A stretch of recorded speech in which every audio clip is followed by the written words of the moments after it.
The sound of the hotel room door clicking open froze James Carter in place.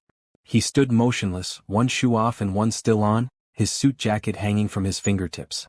It was 11:47 p.m., and he was certain he had not ordered room service. The door swung open slowly, revealing a tall woman with deep brown skin and a startled expression that likely mirrored his own. For 3 long seconds they stared at each other in the doorway of the penthouse suite. Him half-dressed for bed, her gripping a rolling suitcase with white knuckles. The key card in her hand glinted under the hallway light. "I think there's been a mistake," they both said at exactly the same time. James recovered first, quickly putting his shoe back on. The woman didn't move, her eyes scanning the room behind him. Taking in the open laptop on the desk, his suitcase splayed open on the luggage rack, the half-empty glass of whiskey on the nightstand. "This is my room," he said, trying to keep his voice calm despite the strange intrusion. "Suite 3001. The woman frowned, looking down at the key card in her hand, then back up at him. "That's impossible. The front desk just gave me this key. Suite 3001. For a moment, James wondered if this was some elaborate robbery scheme. After all, people like him, people with money, were always targets. But something about her confusion seemed genuine. She wore simple jeans and a cream-colored sweater, her natural hair pulled back in a neat bun. She didn't look like a thief, but then again, what did a thief look like? "Let me see that," he said, stepping forward and holding out his hand for the key card. She hesitated before passing it over, maintaining a careful distance between them. James examined it closely. The card was identical to his own. Same hotel logo, same silver stripe at the bottom. And sure enough, handwritten in small letters on the back was 3001. "This is definitely my room," he insisted, pulling out his own key card from his pocket. "See? I checked in this afternoon." She peered at his card, then sighed heavily, the frustration clear on her face. "I just flew in from London. It's nearly midnight, I'm exhausted, and now the hotel has apparently double-booked my room." She looked up at him, her dark eyes tired but determined. "I'm going back downstairs to sort this out." As she turned to leave, dragging her suitcase behind her, James felt a strange impulse. In his normal life, the carefully controlled world he'd built as CEO of Carter Investments, he would have simply closed the door and gone to bed, grateful the intrusion wasn't something worse. But tonight felt different somehow. "Wait," he called after her. "I'll come with you." She paused, looking back at him with surprise. "Why would you do that?" Was a fair question. Why would he, James Carter, billionaire businessman with a reputation for being cold and efficient, offer to help a complete stranger at midnight? "Because it's partly my problem too," he replied, grabbing his jacket again. "And because it's the right thing to do." The woman studied him for a moment as if trying to determine his motives, then nodded slightly. "I'm Olivia," she said. "Olivia Johnson." "James Carter," he replied, extending his hand. Her handshake was firm, her skin warm against his. "Well, Mr. Carter, let's go figure out why the Grand Plaza Hotel thinks we should be roommates." As they rode the elevator down to the lobby, James stole glances at Olivia. She stood tall and composed despite her evident exhaustion. There was something striking about her, not just her beauty, which was considerable, but a kind of quiet dignity that seemed to radiate from her. The night manager looked horrified when they approached the desk together. He typed frantically at his computer, his face growing paler by the second. "I am so terribly sorry, Ms. Johnson, Mr. Carter," he stammered. "There appears to have been a system error when we upgraded Ms. Johnson to a suite. The computer showed 3001 as vacant when it clearly is not." "So where am I supposed to stay?" Olivia asked, her voice level but firm. The manager's fingers flew across the keyboard. "We're completely booked because of the International Finance Conference," he explained, looking increasingly distressed. "But we do have the presidential suite available. It's significantly more expensive than what you booked, of course, but under the circumstances, we'll provide it at no additional charge." Olivia nodded, relieved. "That will work. Thank you." As the manager prepared the new key card, James found himself reluctant to end this unexpected encounter. There was something intriguing about Olivia Johnson, something that made him want to know more. "Are you here for the finance conference?" he asked as they waited. She nodded. "I'm presenting a paper on microfinance initiatives in developing countries.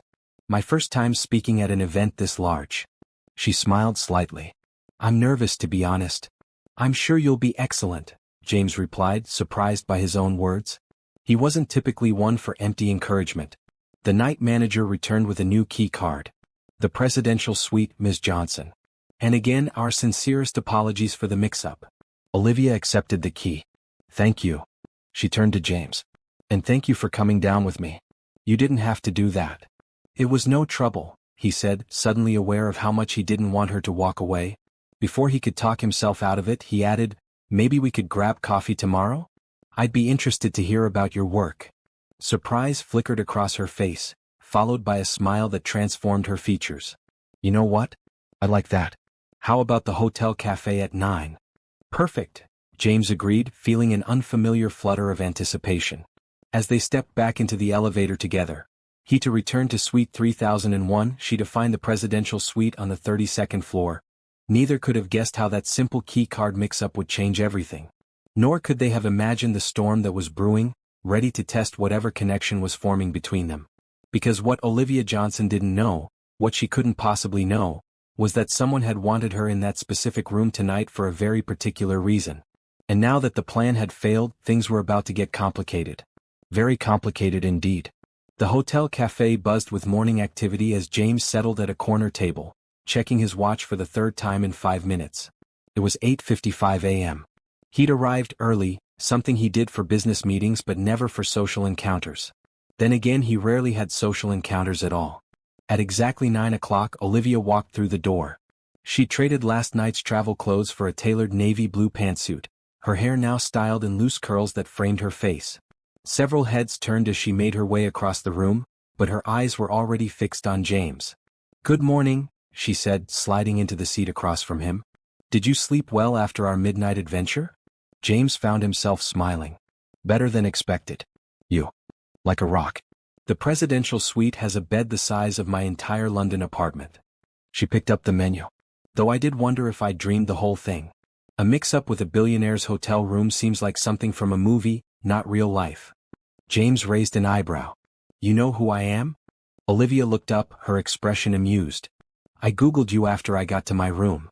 James Carter, CEO of Carter Investments. Your net worth was the first thing that came up. She shrugged. I like to know who I'm having coffee with. Fair enough, he conceded. And what did the internet tell you about me? That you're 39, never married, known for being brilliant but ruthless in business, and that you give generously to education charities but otherwise keep a low profile. She took a sip of water. It didn't mention that you help strangers with hotel mix-ups at midnight. James felt unexpectedly seen, both the public persona and the glimpse of something else she'd witnessed last night. It was disconcerting. And what about you? What would I find if I googled Olivia Johnson? Much less, I'm sure, she replied. I'm a professor of economics at University College London, specializing in development economics and microfinance. I've published some papers, done fieldwork in several countries, and recently secured a major research grant. Nothing that would put me on the Forbes list. The waiter appeared and they ordered black coffee for him, a cappuccino for her, and pastries to share. So, James said when they were alone again, tell me about this paper you're presenting. For the next hour they talked, really talked, in a way James couldn't remember doing with anyone in years. Olivia spoke passionately about her work, about systems that could lift people out of poverty and the obstacles preventing their implementation. James found himself sharing more than he'd intended about his own career path, about building Carter Investments from the ground up after his father's small investment firm collapsed under suspicious circumstances. That must have been difficult, Olivia said thoughtfully. Rebuilding from scratch with your father's reputation hanging over you. James stared at her, surprised by her insight. It was. Everyone expected me to fail, or worse, to be just like him. Is that why you're so, she hesitated. Ruthless, he supplied. I was going to say careful, she corrected. You seem like someone who's built very strong walls. Their eyes met across the table and for a moment, James felt strangely vulnerable. He was saved from responding by the chiming of his phone. I'm sorry, he said, glancing at the screen. I need to take this. Olivia nodded understandingly as he answered the call. Carter, he said crisply. His CFO's voice came through, tense and urgent. James, we have a problem. The merger documents for Horizon Tech, they've been leaked. Someone sent copies to 3 different financial news outlets this morning. James felt his body go cold. The Horizon Tech merger was supposed to be completely confidential until the announcement next week. A leak of this magnitude could jeopardize the entire deal, a deal that represented months of work and billions in potential value. How bad is it? he asked quietly, turning slightly away from Olivia. Bad. The journal is running the story within the hour. The stock is already starting to move. I'll be right there. He ended the call and turned back to Olivia, already shifting into crisis mode. I'm very sorry, but there's an emergency at work. I have to go. Disappointment flashed across her face before she composed herself. Of course. I understand. As he stood to leave, James hesitated. The rational part of his brain, the part that had built his business empire, was already focused on damage control for the leak. But something else made him pull out a business card and write his personal number on the back.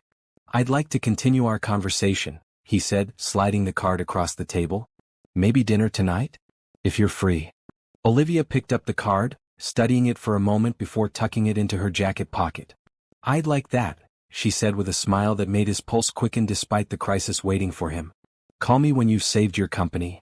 As James rushed out of the cafe, he was already making mental lists of who could have leaked the merger documents. The list of people with access was short: his executive team, the lawyers, and a few board members. All people he'd personally vetted and trusted. What he didn't know, what he couldn't possibly know, was that someone had wanted those documents leaked today for a very specific reason. And that same someone had wanted Olivia Johnson in his hotel room last night. The connection between these two events would soon become horribly clear. Olivia sat in the conference hall, trying to focus on the current speaker, a distinguished economist from Harvard discussing market fluctuations in emerging economies. Her presentation wasn't until tomorrow, but she'd planned to spend today taking notes and networking. Instead, her mind kept drifting to her breakfast with James Carter and the mysterious emergency that had called him away. The news about Carter Investments had broken mid-morning. The business channels were buzzing with speculation about the leaked merger, and Olivia had watched with interest as financial analysts debated the implications. She wondered how James was handling the crisis, whether he was in emergency meetings or making public statements to calm investors. Her phone vibrated in her pocket. She discreetly checked it, surprised to see a message from an unknown number. Dinner still on for tonight? Crisis contained, though not resolved. Would 8 p.m. work? James. She felt an unexpected flutter of excitement as she typed back a simple, yes. 8 p.m. is perfect. As she returned her attention to the presentation, a man slid into the seat beside her. He was in his 50s, expensively dressed, with silver-streaked dark hair and sharp eyes that assessed her openly. Dr. Johnson, he said quietly. William Hargrove. I've been looking forward to meeting you. Olivia gave him a polite smile, though something about his appearance at her side made her uneasy. Mr. Hargrove. I don't believe we've been introduced. We haven't, he confirmed, but I'm familiar with your work, particularly your recent paper on financial transparency in corporate investments in developing nations. I'm flattered you've read it, she replied carefully. Hargrove's smile didn't reach his eyes. Let's just say I have a vested interest. I understand you had breakfast with James Carter this morning. The statement caught her off guard. How could he possibly know that? She kept her expression neutral, years of academic politics helping her maintain composure. Does that surprise you, Mr. Hargrove? She asked evenly. That I might know Mr. Carter? Not at all, he said smoothly. In fact, it's exactly what I expected. He leaned closer, lowering his voice. But I think you should know who you're getting involved with. James Carter isn't the man he pretends to be. Olivia stiffened. And you are. Let's just say I'm someone who knows the real James Carter. He slipped a small USB drive onto her program booklet. Everything you need to know is on this, including information about how he really built his fortune. Before she could respond, Hargrove stood. Your presentation tomorrow, about ethical investment in developing regions, might be more impactful with this information. Just something to consider, Dr. Johnson. With that, he walked away, leaving Olivia staring at the USB drive. She picked it up cautiously, turning it over in her hand. What game was Hargrove playing? And what could possibly be on this drive that would change her opinion of James? The presenter's voice faded into the background as her mind raced. The keycard mix-up, the leaked merger documents, and now this mysterious USB. Was it all connected?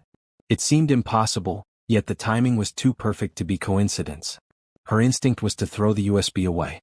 She barely knew James Carter, but their conversation had felt genuine. Yet her academic curiosity, the same curiosity that had driven her research for years, made her slip the drive into her pocket. Later, in the privacy of the presidential suite, Olivia paced back and forth, staring at the USB drive she'd placed on the desk. Her laptop sat open waiting. Part of her felt she was betraying James by even considering looking at whatever Hargrove had given her. Another part argued that she'd be naive not to at least see what it contained. With a deep breath, she plugged in the drive. The files were meticulously organized: financial records, private emails, photographs, and a detailed document labeled Carter Investments, the true foundation. She clicked on it and began to read. According to the document, Carter Investments' first major success, the acquisition of a struggling tech company that later became worth billions, had been based on insider information obtained illegally. Worse, the document claimed that James had systematically bribed officials in several countries to secure profitable deals in emerging markets, the very kind of corruption her research aimed to expose. Olivia felt sick. If these allegations were true, James Carter represented everything she'd spent her career fighting against. But were they true? The evidence seemed compelling: emails, bank transfers, photographs of meetings with known corrupt officials. Her phone chimed with a message: "Looking forward to seeing you at 8. I've made reservations at Lumiere. James." Olivia stared at his message, then back at her laptop screen. What should she do? Confront him with this information? Pretend she'd never seen it? Cancel dinner altogether? A knock at her door startled her out of her thoughts. She quickly closed her laptop and went to answer, expecting perhaps hotel staff with turned-down service. Instead, she found James Carter standing in the hallway, his expression grim. "I'm sorry to come by unannounced," he said, "but we need to talk. Someone's trying to set me up and I think they're using you to do it." Olivia felt her heart race.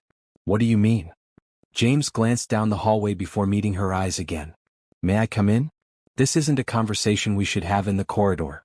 She hesitated only briefly before stepping aside to let him enter. As she closed the door behind him, she couldn't help but notice her laptop on the desk, the USB drive still plugged into its side. James followed her gaze, his expression darkening when he spotted the drive. "I see William Hargrove found you already. You know him?" Olivia asked, surprised. "We have a history," James replied, his voice tight. "And now it seems he's dragging you into it." He gestured to the laptop.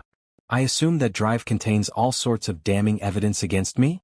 Olivia nodded slowly. "It does. Is it true?" James ran a hand through his hair, looking suddenly tired. "No. Not in the way he's presented it." He moved to the window, looking out at the city skyline. "But it's a convincing lie, isn't it? Woven with just enough truth to seem plausible. Why would he do this? And why involve me?" James turned back to face her. "That's what I came to tell you. Hargrove was my father's business partner 20 years ago.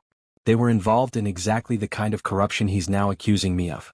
When I discovered it, I was going to expose them both, but my father—" He paused, the old pain still evident in his voice. "My father took his own life rather than face the consequences. Hargrove managed to escape prosecution on a technicality, but he lost everything. And he blames you," Olivia concluded. "Yes. He spent years trying to destroy me, and now he's found the perfect weapon." James gestured toward her laptop. "Your research, your reputation for integrity. If you were to use those allegations in your presentation tomorrow, it would destroy your credibility," she finished quietly. "And with the merger already in jeopardy from the leak, Carter Investments would likely not survive." James met her gaze directly. "The question is, do you believe him or me?" Olivia studied him carefully. She barely knew this man, yet something in her wanted desperately to trust him. But could she? Should she? "I don't know what to believe," she admitted finally. "But I do know that I need more than just your word against his." James nodded as if he'd expected this response. "Fair enough." He reached into his jacket and pulled out a flash drive of his own. "This contains the real evidence. About Hargrove, about my father, about what really happened 20 years ago. I've kept it secure all this time as insurance." He placed it on the desk beside her laptop. "Take your time. Look at both sides. Then decide." He moved toward the door, pausing with his hand on the knob. "For what it's worth, Olivia, breakfast this morning was the most honest conversation I've had with anyone in years." After he left, Olivia stood motionless in the center of the room, looking from one flash drive to the other. The truth was somewhere between these two small devices, and she had until tomorrow morning to find it. Because her presentation wasn't just about abstract principles anymore. It had become a weapon that could destroy a man's life work. And possibly something else that had only just begun. The hotel restaurant Lumiere sparkled with subdued elegance, crystal chandeliers casting warm light over white tablecloths and polished silverware. Olivia arrived exactly at 8, wearing a simple black dress that suddenly felt inadequate for the setting. James was already there, standing when he saw her approach. "You came," he said, relief evident in his voice. "I said I would," she replied, allowing him to pull out her chair. A tension hung between them, the unspoken weight of Hargrove's accusations and James's counterclaims. Neither mentioned the flash drives as the waiter poured water and presented menus. "I recommend the Dover sole," James said, attempting normalcy. "It's excellent here." Olivia set her menu down. "I spent the last 3 hours going through both sets of documents." James's expression remained carefully neutral. And I have questions." He nodded, signaling to the waiter. "We'll need some time before ordering." When they were alone again, James leaned forward. "Ask me anything. I'll tell you the truth." "The photos of you meeting with Minister Okafor in Lagos," she began. "Hargrove's files suggest you were arranging bribes for mining rights." "I was meeting with him about setting up scholarship programs in communities affected by mining operations," James replied without hesitation. "The full context of those emails shows that clearly. And the money transfers to offshore accounts? Payments to legitimate community development funds, all properly registered and audited." He held her gaze steadily. "Everything Hargrove gave you is either fabricated or deliberately taken out of context." For the next hour, Olivia methodically went through each allegation, and James answered every question directly. His responses matched the evidence he'd provided on his own flash drive. Documents that painted a very different picture of Carter Investments' operations. "Your father," she said finally, approaching the most sensitive topic. "Hargrove claims you betrayed him. That you were going to turn him in to save yourself." Pain flashed across James's face before he could mask it. "My father betrayed everything he taught me about integrity. When I discovered what he and Hargrove were doing, I confronted him privately first, gave him the chance to make it right." He looked down at his untouched water glass. "He chose a permanent escape instead. Hargrove never forgave me for that."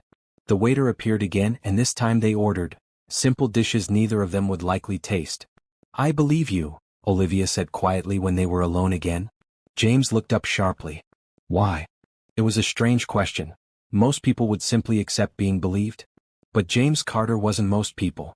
"Because your evidence is more complete," she began. "But also because of how you've answered my questions, directly, without defensiveness." She paused. "And because I trust my instincts about people. Always have." "Those instincts could be wrong," he pointed out. "They could be," she acknowledged. "But I'm choosing to have faith in them anyway." She reached across the table and briefly touched his hand. "Faith in people is always a risk. Sometimes it's worth taking." Something shifted in James's expression, a softening around his eyes, a vulnerability he rarely allowed himself to show. "What will you do for your presentation tomorrow?" he asked. "My original presentation," she replied firmly. "About systems that can transform lives when implemented with integrity. Not about William Hargrove's vendetta." Relief washed over his face. "Thank you." "Don't thank me for doing the right thing," she said with a small smile. "Though I am curious, how did you know Hargrove had approached me so quickly?" "I didn't," James admitted.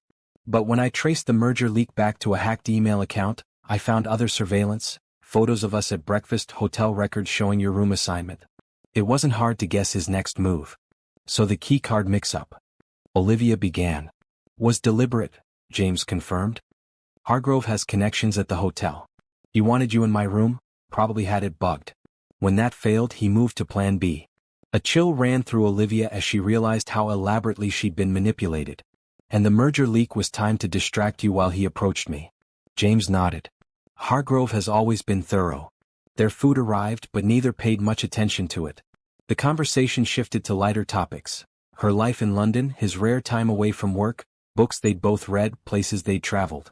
Despite the circumstances, Olivia found herself laughing at James's surprisingly dry humor, while he seemed genuinely interested in her stories from fieldwork in rural communities. As they shared dessert, a dark chocolate soufflé neither had ordered but the chef had insisted they try, James asked, "What happens after tomorrow?" "You return to London, I stay here dealing with the merger fallout." The question hung between them, full of unspoken possibilities. "I don't know," Olivia admitted. "This isn't exactly how I expected this conference to go." "Nor I," James agreed with a wry smile. "Though I'm finding it hard to regret that key card mix-up, despite everything that followed." Their eyes met across the table, and Olivia felt that same connection she'd experienced during their first coffee, a sense of recognition as if they'd known each other much longer than a day. "Let's get through tomorrow first," she suggested. "Your merger, my presentation. Then we can figure out what happens next." As they left the restaurant, James insisted on walking her back to her suite. In the elevator he said, "I should warn you, Hargrove won't give up easily. When he realizes his plan failed." "You think he'll try something else?" Olivia finished. "During my presentation." "It's possible," James said grimly. "I've arranged for additional security, but be prepared for anything." Outside her door they paused. In any other circumstance this would be the moment for a goodnight kiss. Instead, James took her hand and squeezed it gently. "Thank you for believing me," he said softly. "Not many people would have." "Then they don't know you very well," she replied, suddenly aware of how much she wanted to know him better. As she entered her suite alone, Olivia wondered if she was being foolish. Was she really falling for a man she'd known for just over 24 hours? A man who, until yesterday, had lived in a world completely separate from her own? What she didn't realize was that while she was questioning her judgment, James was standing in the hallway doing exactly the same thing. Because for the first time in 20 years, James Carter had let someone see past his carefully constructed walls, and it terrified him almost as much as it exhilarated him. Neither of them slept well that night, each preparing in their own way for whatever tomorrow might bring. Olivia rehearsed her presentation one final time, making sure every point was supported by solid evidence. James made calls to his security team, determined to ensure Olivia would be protected from whatever Hargrove might attempt. What neither of them could know was that Hargrove had already set his contingency plan in motion, one that would test not only their newfound trust in each other, but Olivia's deepest professional convictions. The conference hall buzzed with anticipation. Every seat was filled, unusual for an academic presentation, even one as prestigious as Olivia's. Word had somehow spread that her talk would be controversial, possibly even explosive. Standing backstage, Olivia took deep breaths, trying to calm her racing heart. Her PowerPoint slides were loaded, her notes arranged perfectly, her voice strong during sound check. Everything was ready. Yet she couldn't shake the feeling of being watched, assessed, manipulated like a piece on Hargrove's chessboard. "Dr. Johnson?" A conference assistant appeared at her elbow. "There's been a last-minute addition to your panel. Dr. William Hargrove will be joining as a discussant." Olivia felt her stomach drop. That wasn't approved by the committee. The young man looked uncomfortable. The committee chair just authorized it. "Apparently, Dr. Hargrove has relevant expertise on your topic." Before Olivia could protest further, the panel moderator was introducing her, and applause filled the hall. She had no choice but to walk onto the stage, smiling professionally despite the unwelcome surprise. From the front row, James caught her eye, giving her a subtle nod of encouragement. She nodded back, drawing strength from his presence. Then she began. "Good morning. My presentation today focuses on creating transparent, ethical financial systems in developing economies." Her voice grew stronger as she hit her stride, passionately explaining the research that had consumed the past 3 years of her life. For 20 minutes, she walked the audience through case studies, data analyses, and proposed solutions. The crowd was engaged, taking notes, nodding at her key points. She was nearing her conclusion when she noticed William Hargrove making his way to the discussant table, an anticipatory smile playing on his lips. As she finished to enthusiastic applause, the moderator invited questions. Several hands shot up, but the moderator turned first to Hargrove, now seated at the panel table beside her. "Dr. Hargrove, as our guest discussant, would you like to offer comments on Dr. Johnson's presentation?" Hargrove leaned into his microphone. "Thank you. Dr. Johnson's work is impressive, particularly her emphasis on transparency and accountability." His smile didn't reach his eyes. "However, I wonder if she might comment on the ethical considerations when prestigious firms like, say, Carter Investments, engage in the developing markets she studies?" A murmur went through the audience. Several people turned to look at James in the front row. Olivia's heart pounded, but her voice remained steady. "While I don't typically discuss specific companies without comprehensive research, Carter Investments has generally maintained strong ethical standards in its global operations, based on publicly available data." Hargrove's smile widened. "Interesting you should say that." He turned to the audience. "I've taken the liberty of preparing some supplementary materials relevant to Dr. Johnson's research." He pressed a button, and to Olivia's horror, New slides appeared on the screen behind her. Emails, financial statements, and photographs extracted from the USB drive he'd given her. These documents suggest a pattern of behavior at Carter Investments that directly contradicts Dr. Johnson's recommendations for ethical practice, Hargrove announced, his voice carrying throughout the now silent hall. From the corner of her eye, Olivia saw James tense, his expression thunderous. This was exactly what they'd feared, a public ambush designed to destroy both her academic credibility and his business reputation simultaneously. The moderator looked confused.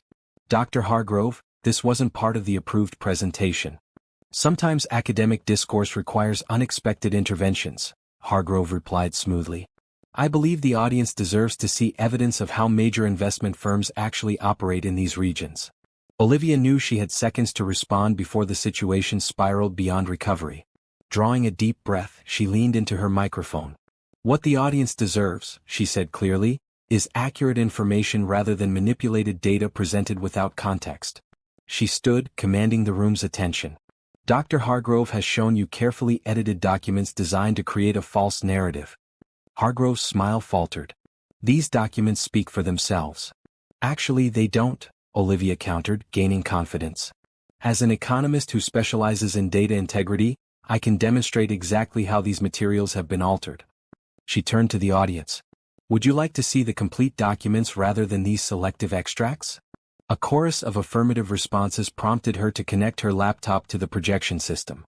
She pulled up the files from James's flash drive, including metadata analyses proving manipulation of Hargrove's evidence. This isn't just about defending one company, she explained as she methodically dismantled Hargrove's claims. It's about the academic integrity that makes our research meaningful. Manipulated data helps no one, especially not the developing communities my work aims to support. For 15 tense minutes, she presented a masterclass in forensic financial analysis, highlighting discrepancies in timestamps, suspicious gaps in email chains, and contextual information missing from Hargrove's version of events. The audience, initially skeptical, began nodding in understanding. Several prominent economists in attendance exchanged knowing glances. They recognized the hallmarks of manipulated evidence when they saw it. Hargrove's face had turned an alarming shade of red. This is absurd, he sputtered. You're defending a corrupt billionaire because... I'm defending the truth, Olivia interrupted firmly. Something your vendetta against James Carter has clearly obscured. A security guard approached Hargrove, whispering something in his ear. Hargrove glanced toward the back of the hall, where 2 police officers had appeared at the entrance. This presentation is over, he announced abruptly, gathering his papers.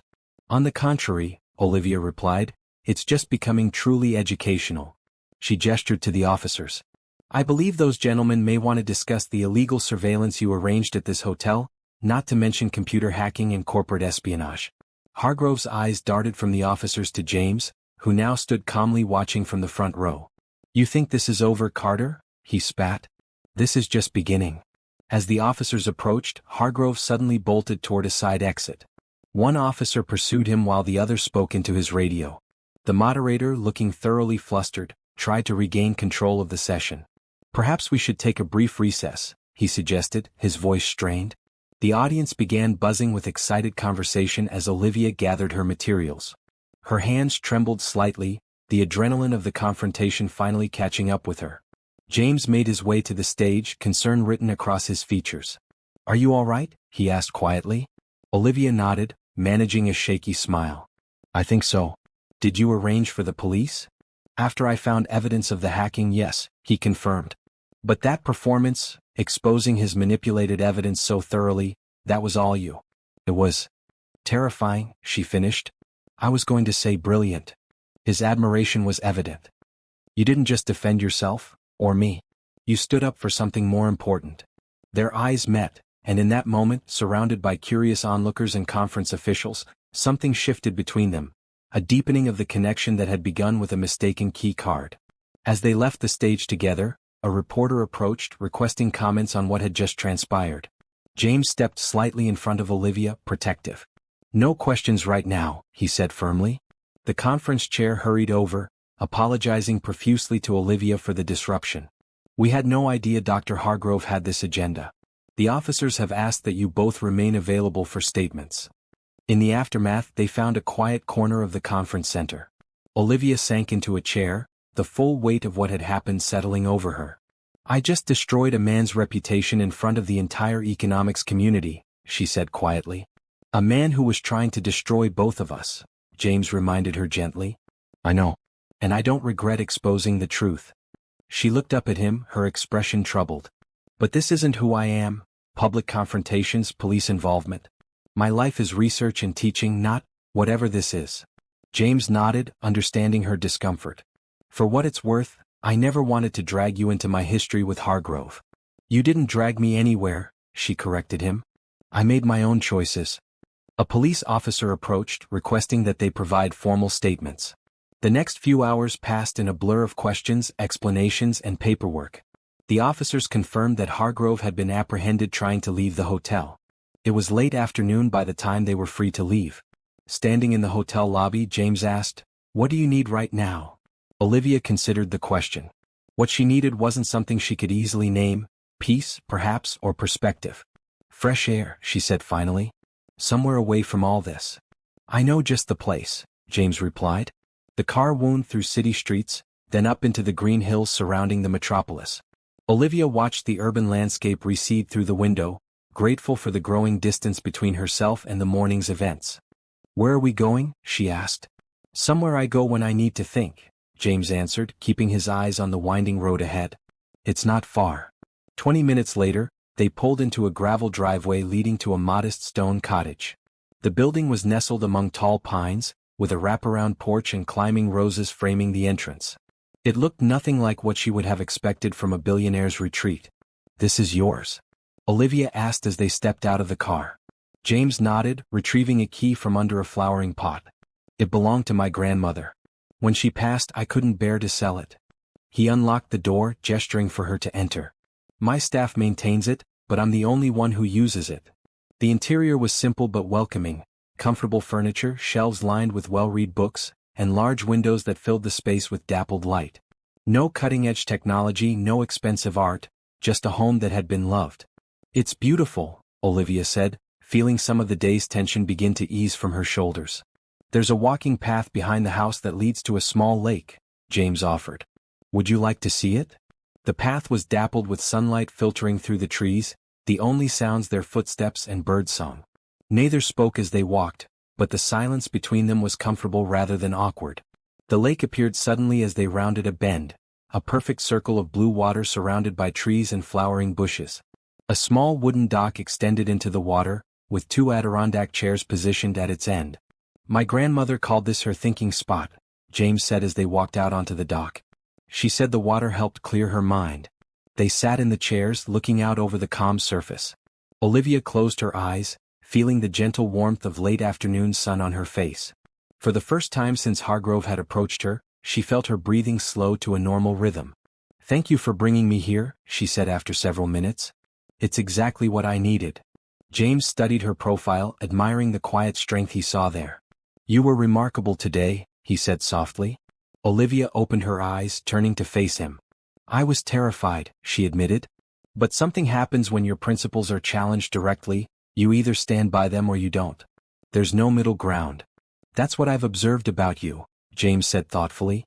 Your integrity isn't theoretical, it's who you are. She smiled slightly. Is that unusual in your world? More than it should be, he acknowledged. In business, especially at my level, compromise becomes second nature. The lines between right and wrong get negotiable. But not for you, she observed. James looked out at the water, his expression distant. I watched my father cross those lines. Saw what it did to him, how it hollowed him out from the inside. He met her gaze again. I promised myself I'd never become that. Is that lonely? Olivia asked quietly. Standing firm when everyone around you is bending? The question caught him off guard with its insight. Yes, he admitted. It is. That explains a lot about you, she said. What do you mean? The walls you've built. The reputation for being cold and ruthless. She smiled gently. It's armor, isn't it? Protection against a world that constantly asks you to compromise. James felt strangely exposed by her perception, yet not threatened by it. You see more than most people, he said. Occupational hazard, Olivia replied. Economists are trained to look for the patterns beneath the surface. A comfortable silence fell between them again. The sun began to lower toward the horizon, casting long golden rays across the lake's surface. "I should probably take you back to the hotel," James said eventually, though he made no move to stand. "Your flight to London is tomorrow, isn't it?" Olivia nodded, feeling a surprising reluctance at the thought of returning. In the afternoon. Their eyes met, and something unspoken passed between them. A recognition of possibilities, of paths that might diverge or converge depending on what happened next. "Or," James said carefully, "you could stay here tonight. The cottage has 2 bedrooms," he added quickly. "You'd have your privacy. And in the morning, I could show you the rest of the property before taking you back." The invitation hung in the air between them. Olivia knew the sensible answer: return to the hotel, pack her things, keep the boundaries clear. After all, she barely knew this man despite the intense circumstances they'd shared. Yet something deeper than logic pulled at her, a sense that there was more to discover here with him, in this peaceful sanctuary away from the world's complications. "I'd like that," she said finally. "To stay here tonight." His smile, genuine and unguarded, warmed something inside her. As dusk fell, they made a simple dinner from supplies in the well-stocked kitchen. James proved surprisingly capable, explaining that he often cooked for himself here when he needed to escape the pressures of his position. They ate on the porch, watching stars appear one by one in the darkening sky. Their conversation moved easily from topic to topic. Books they'd loved, places they'd traveled, dreams they'd pursued and abandoned. "I wanted to be a pianist when I was young," James revealed, sipping from a glass of wine. "Studied seriously until I was 16. "What happened?" Olivia asked. "My father's business started failing. I put aside music to study economics and finance instead." He shrugged. "Practical choices. Do you still play?" A shadow crossed his face. "No. Not for years." Olivia noticed a flicker of old pain in his expression but didn't press further. Instead, she shared her own story of growing up in a small town outside of Philadelphia, the daughter of teachers who encouraged her academic interests even when they couldn't fully understand her fascination with global economics. "They were so proud when I got the position at UCL," she said, smiling at the memory. "Even though it meant moving an ocean away." "They sound like wonderful parents," James observed. "They are. Completely different from each other. My father's analytical, my mother's artistic, but somehow they balance perfectly."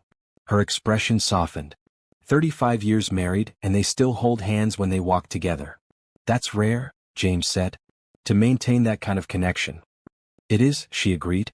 "But I think that's what made me who I am. Watching them, I learned that some things are worth having faith in even when the odds seem against them." Their eyes met in the dim porch light, and for a moment neither spoke. The night sounds, crickets chirping, leaves rustling in a gentle breeze, filled the silence between them. Finally, James stood, gathering their plates. "It's getting late. Let me show you to your room." The guest bedroom was cozy, with a patchwork quilt on the bed and fresh flowers on the nightstand. James handed her one of his t-shirts to sleep in and showed her where to find extra towels in the adjoining bathroom. "If you need anything, I'll be just down the hall," he said. "Thank you," Olivia replied. "For all of this, the escape, the dinner, the conversation. You're welcome." He hesitated at the doorway. "Good night, Olivia." "Good night, James." After he left, Olivia changed into his t-shirt, which hung to her knees. She climbed into bed, expecting exhaustion to claim her immediately after the day's events. Instead, she found herself wide awake, her mind replaying moments from their time together. The trust in his eyes when he'd handed her his flash drive, the quiet vulnerability in his voice when he spoke about his father, the way he looked at her across the dinner table as if trying to memorize her features. Down the hall, James was equally sleepless. He stood at his bedroom window, looking out at the moonlit garden his grandmother had once tended. In just 2 days, Olivia Johnson had somehow breached defenses he'd maintained for decades. What was it about her that made him want to lower his guard? And what would happen when she returned to her life in London tomorrow? These questions circled in both their minds as midnight came and went. Eventually, Olivia rose and wrapped a blanket around her shoulders. Perhaps a glass of water would help her sleep. The kitchen was dark except for moonlight streaming through the windows. She filled a glass at the sink and had just taken a sip when a floorboard creaked behind her. She turned to find James standing in the doorway, wearing pajama pants and a t-shirt, his hair slightly rumpled. "I couldn't sleep," he explained. "Neither could I," she admitted. He moved to the refrigerator, pouring himself a glass of water. "Too much on your mind?" "Something like that." She leaned against the counter, studying him in the moonlight. Do you know what I keep thinking about? What's that? How different everything would be if I hadn't walked into your hotel room by mistake. She shook her head slightly. Such a small thing, yet it changed everything. James set his glass down, moving closer to her. Do you regret it? No, she said without hesitation. Do you? Not for a second. He was standing directly in front of her now, close enough that she could feel the warmth radiating from him. Olivia. She looked up, meeting his gaze. Whatever he saw in her eyes made him reach out slowly, giving her every chance to step away. Instead, she moved toward him, closing the distance between them. Their first kiss was gentle, tentative, questioning. The second was not. His arms encircled her waist as hers wrapped around his neck, the blanket falling forgotten to the floor. Years of loneliness and careful distance dissolved in the connection between them, a recognition of something neither had been looking for but both had found. When they finally broke apart, breathing heavily, James rested his forehead against hers. I don't want you to leave tomorrow, he confessed. I know, she whispered. But I have responsibilities, a job, a life in London. And I have mine here, he acknowledged. So where does that leave us? Olivia brushed her fingers against his cheek, feeling the slight roughness of evening stubble. I don't know, she admitted. But I'm not ready to give up on finding out. He smiled, taking her hand and pressing a kiss to her palm. Then we won't give up. We'll figure it out. They stayed there in the moonlit kitchen, talking in whispers like teenagers afraid of waking their parents. Eventually, they moved to the living room sofa, where they continued talking until dawn began to lighten the sky outside. Somewhere in those hours, as Olivia rested her head against James's shoulder and felt his arms secure around her, she realized something profound. Sometimes having faith in love wasn't about certainty or even probability. It was about recognizing possibility and being brave enough to explore it, despite all the rational reasons not to. And as the first birds began their morning songs outside the cottage windows, both Olivia and James knew that whatever challenges lay ahead, they would face them together. A journey that had begun with a wrong key card and led to something neither had expected to find. Morning sunlight streamed through the cottage windows, finding Olivia and James asleep on the sofa. They had talked until exhaustion finally claimed them, her head resting on his chest, his arm protective around her shoulders. A chirping bird outside the window woke Olivia first. For a moment she lay still, listening to the steady rhythm of James's heartbeat beneath her ear. The events of the past 48 hours seemed almost dreamlike in the fresh light of morning.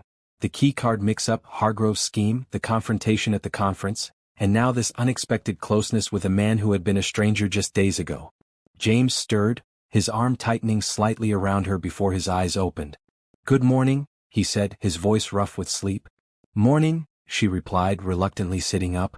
I think we finally talked ourselves to sleep. He smiled, reaching out to tuck a strand of hair behind her ear, a gesture so tender it made her breath catch. Are you hungry? I make decent pancakes. In the kitchen, they moved around each other with a surprising ease, as if they'd done this 100 times before. James mixed batter while Olivia sliced fresh fruit. Coffee brewed, filling the cottage with its rich aroma. Neither mentioned her departure, scheduled for later that day, though it hung unspoken between them. As they sat on the porch with their breakfast, watching morning mist rise from the lake, James finally broke the silence. I've been thinking. Dangerous, Olivia teased gently. He smiled. Maybe. But I've realized something over the past 2 days. He set his coffee down, turning to face her fully. My life, the one I've built so carefully, is successful by most standards. But until you walked into my hotel room, I hadn't realized how empty it had become. Olivia felt her heart quicken. James? Let me finish, he said quietly. I'm not naive enough to think that 2 days can tell us everything we need to know about each other. But I do know that I don't want to just say goodbye at the airport and hope for the best. What are you suggesting? She asked carefully. Come back, he said simply. Not permanently, not yet. But soon. Spend a week, a month, whatever you can manage with your teaching schedule. Let's give this a real chance. Olivia looked out at the lake, considering his words. The practical obstacles were significant. Her position at UCL, his responsibilities at Carter Investments, an ocean between them. Yet the thought of simply returning to her life in London as if none of this had happened felt impossible. I could come back during term break, she said slowly. It's in 3 weeks. Hope flickered in his eyes. How long? 2 weeks. Maybe 3 if I arrange things with my department. 3 weeks, he repeated. It feels like forever. She smiled, taking his hand. I think we both need some time to process everything that's happened, to be sure this is real and not just a reaction to the intensity of the past 2 days. James nodded, acknowledging the wisdom in her caution. You're right. And 3 weeks gives me time to deal with the fallout from Hargrove and the merger. What will happen with Hargrove? She asked. He'll face charges for corporate espionage and hacking at minimum, James replied. But people like him rarely serve much time. His reputation is destroyed, though, which for Hargrove might be worse than prison. He hesitated before adding, the merger will proceed as planned, but with additional scrutiny because of the leak. It means a lot of long hours ahead. For both of us, Olivia agreed. I have a research grant proposal due next month, papers to grade, committee meetings. Their eyes met in understanding. 2 people with full, demanding lives trying to figure out how to make room for something unexpected and precious. We'll need to be intentional, James said. About making this work. Yes, she agreed. But I think it's worth it. He leaned forward, kissing her softly. Definitely worth it.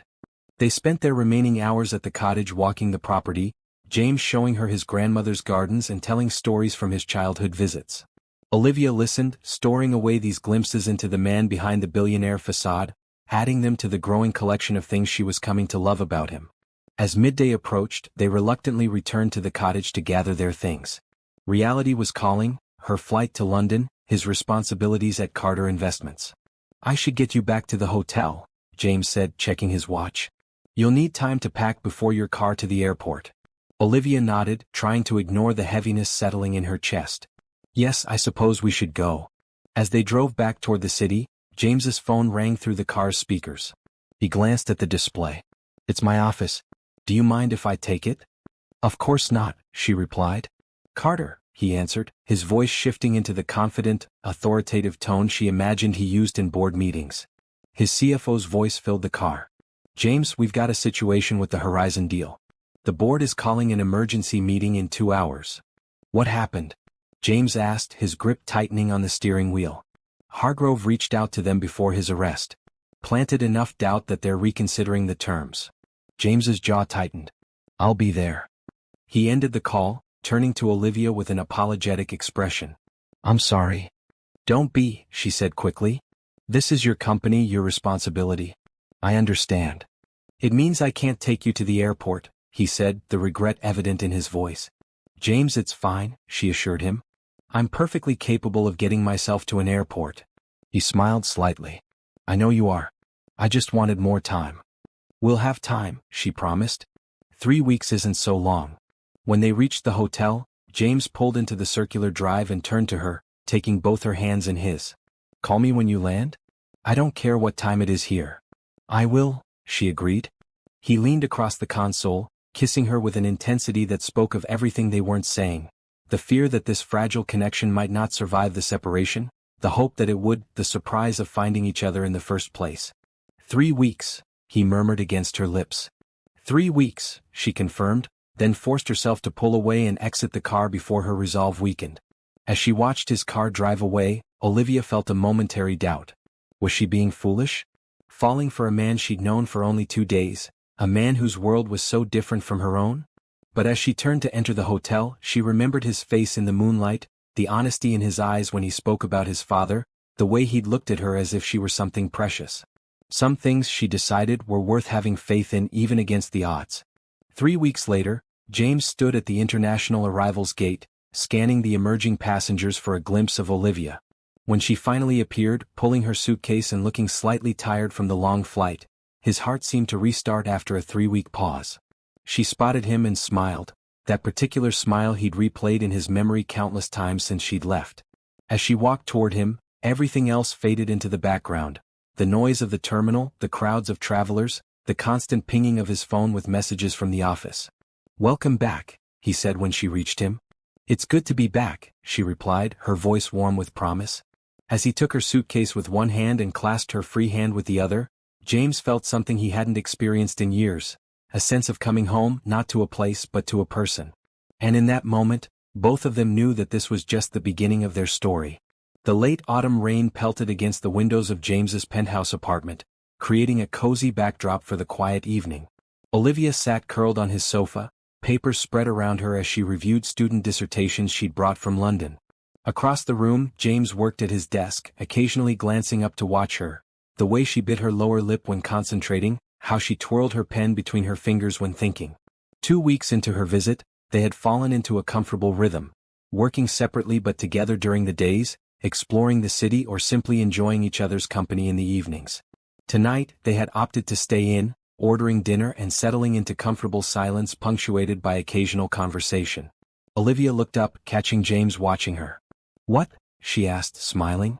Later, after their guests had departed and they were alone again, James led Olivia to the balcony. The night was clear, stars visible despite the city lights. "I have something for you," he said, reaching into his pocket and withdrawing a small box. Olivia's eyes widened. "James?" He opened it, revealing not a ring as she might have feared, but a delicate silver key on a chain. "It's a key to the cottage," he explained. "I want you to know you're welcome there anytime, whether I can be there or not. It can be your sanctuary too when you need one."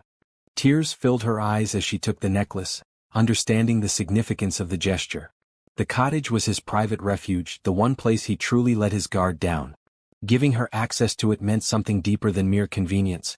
"Thank you," she whispered as he fastened the chain around her neck. "I'll treasure it." He drew her close, kissing her with all the emotion he couldn't quite put into words yet. When they separated, she looked up at him, her eyes reflecting the starlight. "We'll make this work," she said with quiet determination. "Somehow." "Yes," he agreed. "We will." The next morning at the airport was harder than either had anticipated. Standing at the security checkpoint, Olivia clutched the key around her neck like a talisman. 3 months, James said, holding both her hands. "Christmas break. You'll come back." 3 months, she repeated. "We can manage that." Their goodbye kiss was brief but intense, a promise rather than an ending. As Olivia walked through security and disappeared from view, James felt a hollow sensation in his chest, as if something essential had been removed. On the plane, Olivia stared out the window as America receded beneath her, replaced by endless ocean. The practical part of her brain, the economist who analyzed problems logically, told her that this relationship faced significant challenges. Different continents, different careers, different worlds. But her hand kept returning to the key against her heart, a tangible reminder of the connection they'd formed. And as the plane carried her back to London, she found herself having faith that somehow, they would find their way forward together. Because some things, against all odds and logical analysis, were simply meant to be. December brought bitter cold to London, along with the frantic rush of end-of-term grading and committee meetings. Olivia hurried across campus, pulling her coat tighter against the icy wind. Her phone buzzed in her pocket. Likely James calling during his brief lunch break as he had every day since she'd returned. She ducked into the shelter of a stone archway and answered, smiling despite her exhaustion. "Hey you." "Hey yourself," his familiar voice responded, warming her despite the distance. "How's the distinguished professor today?" "Not officially distinguished yet," she corrected, though her interview for the research chair had gone exceptionally well. "Just thoroughly freezing and buried in paperwork." "Sounds glamorous," he teased. "Want to trade? I've got back-to-back meetings until 9 tonight." They chatted for a few precious minutes. About her students, his latest acquisition deal, the upcoming holidays when they would finally be together again. These brief connections had become the highlight of their days, sustaining them through the separation. 13 days, she reminded him as they prepared to hang up. Then 3 whole weeks together. "I'm counting every hour," he assured her. "I miss you, Olivia." "I miss you too," she replied softly. "Talk tomorrow?" "Wouldn't miss it." She ended the call, tucking the phone away and touching the key that hung beneath her blouse, a habit she'd developed over the past months. Their daily calls and weekend video chats had kept their connection strong, but nothing could replace the simple comfort of being in the same room. As she continued toward her office, Olivia spotted Professor Winters, the department chair, waving to her from the faculty lounge. "Dr. Johnson. A moment, please." She altered course, joining the older woman by the coffee machine. "Good morning, Professor Winters." "Excellent news," Winters beamed, handing Olivia a steaming cup. "The committee has reached a unanimous decision. The distinguished research chair is yours if you want it." Olivia nearly dropped the cup. "Already? I thought the decision wouldn't come until next term." "We saw no reason to delay," Winters explained. Your work on financial transparency in developing economies has garnered international attention. The university is eager to support your continued research." She lowered her voice. "Between us, the vice-chancellor himself advocated for fast-tracking your appointment." "I'm honored," Olivia said, genuinely moved by the recognition. "There is one additional aspect," Winters continued. "The Odin Foundation has offered to fund an expansion of your research, a 3-year project spanning multiple countries.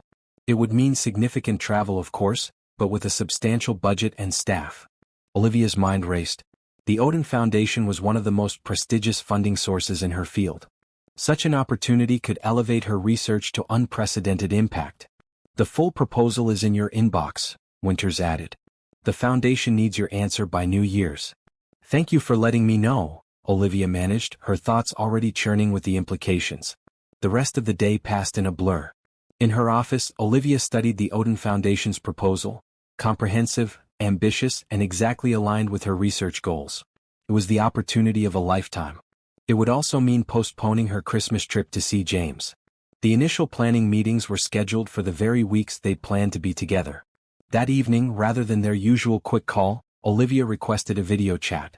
When James's face appeared on her screen, his smile faded quickly as he noticed her expression.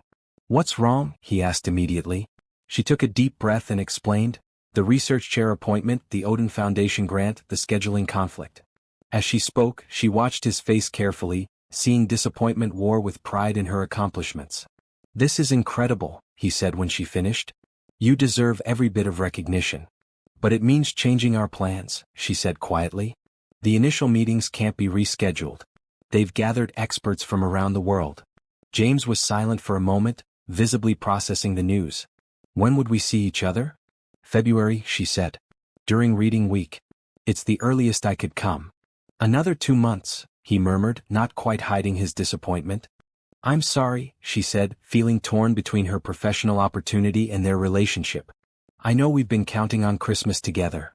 James straightened, putting on the same face she'd seen when he handled business crises. "Don't apologize. This is important, I understand that. We'll adjust." But something in his voice told her he was struggling more than he admitted. The conversation shifted to logistics. His schedule in February, whether he could possibly visit London in January. It was practical, sensible, and lacking the warmth that usually characterized their calls. As they said goodnight, Olivia felt a knot of worry forming in her stomach. Was their connection strong enough to withstand not just distance, but the competing demands of their separate lives? The next morning she tried to call him at their usual time, but the call went to voicemail. Later she received a brief text, "Sorry. Emergency board meeting. Talk tomorrow." Similar messages followed over the next few days, always polite, always with legitimate reasons, but creating a growing distance between them. Their daily calls became every other day then less. When they did speak, their conversations focused on work, careful and superficial.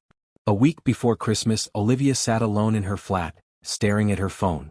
James had canceled their planned video call, again, citing a major client crisis. She understood the demands of his position, just as he understood hers, but understanding didn't ease the ache of missing him. On impulse, she touched the key hanging around her neck and made a decision. Pulling out her laptop, she booked a flight to America for the following evening. She had submitted her grades, the Odin Foundation meetings didn't begin until after Christmas, and she suddenly couldn't bear the thought of spending the holiday alone, drifting further from the man she had come to love. She didn't tell him she was coming. It was impulsive, perhaps even foolish, but she needed to see him face to face, to breach this growing divide between them before it became insurmountable. 26 hours later, exhausted from the overnight flight and subsequent drive, Olivia pulled up to James's cottage in the hills. Snow blanketed the ground, transforming the landscape into something from a fairy tale. Lights glowed warmly in the windows, telling her he was there, likely seeking solitude as he often did when work became overwhelming. Her heart pounding, she retrieved her suitcase from the rental car and made her way to the front door. The key around her neck, never used until now, slid perfectly into the lock. The door swung open to reveal the cozy interior, a fire crackling in the stone fireplace. The scent of pine from the Christmas tree in the corner mingled with cinnamon and coffee. It felt like coming home despite having been there only once before. "James?" she called softly, setting down her suitcase. A sound from the kitchen was followed by his appearance in the doorway, mug in hand, shock written across his features. Olivia, he said in disbelief. What are you? How did you? You gave me a key, she reminded him, touching the necklace. And I couldn't stay away any longer. For a moment he just stared at her and she feared she'd miscalculated badly. Then the mug was placed hastily on a side table, and in 3 long strides, he crossed the room and pulled her into his arms. The kiss was desperate, hungry, full of the longing they'd both been suppressing. When they finally broke apart, both breathless, he rested his forehead against hers. I thought I'd lost you, he murmured. Why would you think that? She asked, confused. He led her to the sofa, keeping her hand firmly in his as if afraid she might disappear. You have this amazing opportunity, exactly what you've worked for all these years. And I've been sitting here, selfishly wishing you'd turn it down to be with me instead. He shook his head. I pulled back because I didn't want to be the person who asked you to choose. Oh, James, she said softly, understanding dawning. I never saw it as a choice between you and my career. Didn't you? He asked, his gaze steady on hers. 3 years of research across multiple countries, the distinguished chair position in London, all while I'm bound to Carter Investments here. How is that not a choice? Olivia considered his words carefully. It's not a choice between you or my career, she repeated firmly. It's a challenge for us to figure out together. I accepted the research chair, she admitted. But I haven't given the Odin Foundation my final answer yet. Hope flickered in his eyes. Why not? Because I wanted to talk to you first. Really talk, not through screens and rushed phone calls. She took both his hands in hers. I love my work, James. But these past months have shown me something else. I love you too. The words hung in the air between them, the first time either had said them aloud. James's eyes widened, then softened with emotion. I love you too, he said, his voice rough with feeling. More than I ever thought possible. She smiled, squeezing his hands. Then we figure this out together. Maybe the project can be structured differently. Maybe Carter Investments has interests in some of the same regions I'll be researching. Maybe. He silenced her with another kiss, gentle this time. Maybe we stop trying to solve everything tonight, he suggested. You're here. That's what matters right now. The next morning, they woke tangled together in the master bedroom, winter sunlight streaming through the windows. For the first time in months, there were no meetings demanding their attention, no schedules pulling them apart. They spent the day reconnecting, talking honestly about their fears and hopes, cooking together, walking through the snowy woods to the lake, now frozen over and glittering in the December sun. As evening fell, they sat before the fire, Olivia curled against James's side, his arm around her shoulders. The Christmas tree lights twinkled in the corner, casting a warm glow over the room. I've been thinking, James said, breaking their comfortable silence. About us, about the future. Olivia looked up at him, sensing something important coming. What would you think about a Carter Investments office in London? He asked carefully. Not as a branch, but as our European headquarters. She sat up straighter, studying his face. Are you serious? Completely, he replied. I've been exploring the idea for weeks actually. The merger with Horizon Tech gives us a substantial European client base. A London headquarters makes strategic sense. And the fact that I'll be based there for the next 5 years? She asked, trying to read his expression. Is personal motivation for me to pursue a sound business decision, he acknowledged with a smile. I'd still need to be in the States regularly, but I could spend at least half my time in London. Hope bloomed in Olivia's chest. And the Odin Foundation project? We support it fully, he said without hesitation. You travel for your research, I travel for Carter Investments, and we coordinate so our paths cross as often as possible. It won't be perfect, but it could work, she finished, the possibilities unfolding before her. No impossible choices, no career sacrifices, just 2 people committed to finding a path forward together. It could definitely work, he agreed, pulling her close again. If we both have faith in us. Outside, snow began to fall again, adding a fresh layer to the winter landscape. Inside the cottage, wrapped in each other's arms, Olivia and James planned a future neither had imagined that night when a wrong key card had brought them together. It wouldn't be easy. There would be challenges, separations, moments of doubt. But as the fire crackled and the snow fell, they both knew with certainty that what they had found was worth every effort to keep. Merry Christmas, James whispered, kissing her temple. Merry Christmas, she replied, secure in his embrace and in the knowledge that sometimes, the most unexpected beginnings led to the most beautiful journeys. 1 year later. The Grand Plaza Hotel's ballroom sparkled with holiday decorations, the annual International Finance Conference Gala in full swing. At a quiet table in the corner, Olivia sipped champagne, watching James across the room as he chatted with colleagues. He caught her eye and smiled, that special smile reserved only for her, before excusing himself and making his way back to her side. "Sorry about that," he said, sliding into the chair beside her. Marcus needed a quick decision on the Singapore acquisition. "No apology necessary," she assured him, laying her hand over his. "I've been enjoying people watching. And reflecting." "On what?" he asked, turning his hand to intertwine their fingers. "On how much has changed in a year," she replied. "Last year's conference was eventful." James laughed softly. "That's one word for it. Life-changing might be another." Olivia smiled, thinking of all that had transpired since that fateful night when she'd walked into his hotel room by mistake. The distinguished research chair was hers now, her name freshly painted on the office door at UCL. The Odin Foundation project was 6 months underway, already yielding promising results from the first phase in Ghana. And James, he'd kept his promise, establishing Carter Investments' European headquarters in London. He divided his time between continents, spending 2 weeks in London, 2 weeks in America, with Olivia joining him when her research and teaching schedule allowed. They'd made the cottage their shared sanctuary, retreating there whenever both were stateside. It wasn't perfect. There were still separations, missed calls due to time differences, the occasional frustration of planning around two demanding careers. But they'd learned to make the most of their time together, to communicate honestly during their time apart, and to maintain faith in what they were building together. "I just realized something," James said, glancing around the ballroom. "We're in the exact same hotel where we met. Room 3001, Olivia recalled with a smile. "I wonder if they fixed their key card system." "Let's not find out," he suggested, squeezing her hand. "I think one mix-up per lifetime is enough, don't you?" Their conversation was interrupted by the conference chairman taking the microphone, announcing that dinner would be served shortly. As guests began moving toward their assigned tables, James leaned closer to Olivia. "What would you think about skipping the rubber chicken dinner?" he murmured.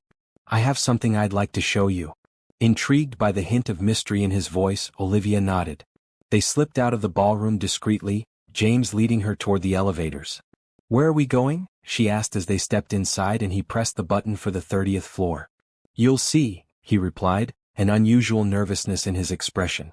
When the doors opened, he guided her down the hallway, stopping in front of a familiar door, Suite 3001.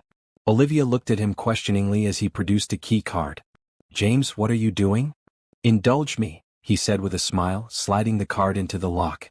The green light flashed, and he pushed the door open, gesturing for her to enter first. Olivia stepped into the suite and gasped. The room was transformed, dozens of candles creating a warm glow, white rose petals scattered across the floor, a small table set for two by the window overlooking the city lights. "What is all this?" she asked, turning to find James watching her reaction intently. "I wanted to bring us full circle," he explained, taking her hands in his. "1 year ago, a mix-up brought you into my room and changed everything." His voice grew softer, more serious.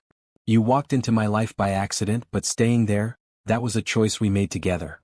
Olivia felt tears pricking at her eyes as he continued. "This year hasn't been easy," he acknowledged. "The distance, our schedules, learning how to balance two demanding careers and still make time for us. But every challenge has only made me more certain of one thing." He reached into his pocket, withdrawing a small velvet box, and knelt before her. Olivia's breath caught as he opened the box, revealing a stunning emerald ring surrounded by diamonds. "Olivia Johnson," he said, his voice steady despite the emotion in his eyes, "I love you. Your brilliance, your integrity, your compassion, your strength. I love how you challenge me, how you believe in me, how you've helped me become a better man than I ever thought I could be." He took a breath. "Will you marry me?" For a moment, Olivia couldn't speak, overcome by emotion. Then, with absolute certainty, she nodded. "Yes," she whispered, then louder, "Yes, James? I will." His face lit with joy as he slid the ring onto her finger, then stood to pull her into his arms. Their kiss was tender, full of promise and shared dreams. When they finally broke apart, Olivia touched the emerald on her finger, admiring how it caught the candlelight. "It's beautiful," she said softly. "It reminded me of your eyes," James explained. "And emeralds symbolize truth and faith, two things that have defined our relationship from the beginning." He led her to the table by the window, where champagne waited in an ice bucket. As he poured 2 glasses, Olivia thought about the journey that had brought them to this moment, from strangers to lovers to partners, overcoming distance, doubt, and the competing demands of their separate worlds. To us, James said, raising his glass. And to wrong key cards. Olivia laughed, clinking her glass against his. To having faith, she added. Even when it seems impossible. Later that night, as they lay together in the very suite where their story had begun, Olivia rested her head on James's chest, listening to the steady rhythm of his heartbeat. Outside the windows, the city glittered with holiday lights, a beautiful backdrop to their private celebration. What are you thinking? James asked, running his fingers gently through her hair. About how different everything might have been, she replied. If I'd gone back downstairs that night instead of coming to find the manager with you. If I'd believed Hargrove's lies. If I'd chosen the safer path and never taken a chance on us. James was quiet for a moment, considering.